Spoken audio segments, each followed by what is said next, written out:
Hello friends, welcome back to my channel. मु जयंती। आज आम बनवा चिल्ली पणस।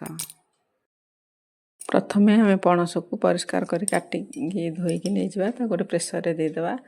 लुण हलदी पकईकी बंद करदे टिके गोटे सीटी देवा पर्यंत सीझेदेवा। एमती टाण रहिबो पूरा नरम हेनी।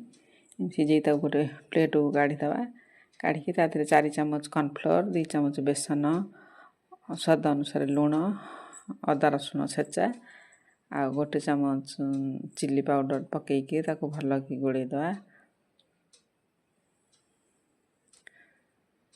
से जेन सब मिसीज पानी तादेह देवेनि। पानी से पणस जी पा थो सी तादेह हो पानी देले पानिया हो भल गोड़े देले सी हो तार कड़े बसैकी तादेह एमती सब पकईकि छाणवा। अल्प अल्प कर बेसी पकईदे सब लगे। अल्प अल्प कर पकईकि गोटे प्लेट को छाणिक गोटे प्लेट को काढ़ीदेवा।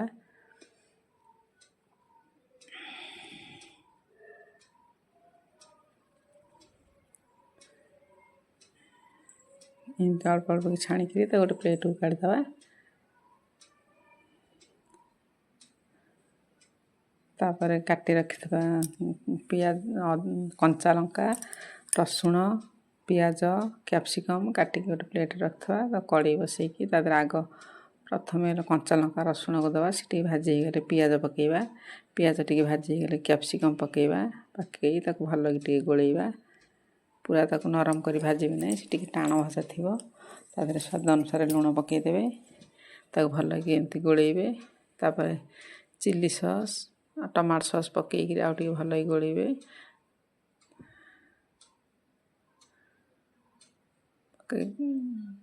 काश्मीर चिल्ली पाउडर टी पकेबे कलर पाई। तब गरम मसला टी पकईकि भल कि गोलैबे। गोटे चम्मच कॉर्नफ्लोर गोलैकी पानी रे देदेवे। टे ग्रेवी हो टे बहलिया हो भल कि पकईकि गोलैबे न लगी कड़े रे। तापर छाणी रखिथिबा पणस को पकेबे।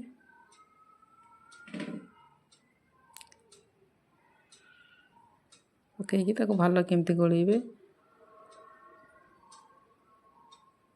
तापर हो गले धनिया पत्र टे पकईकि गैस ऑफ करदेवे।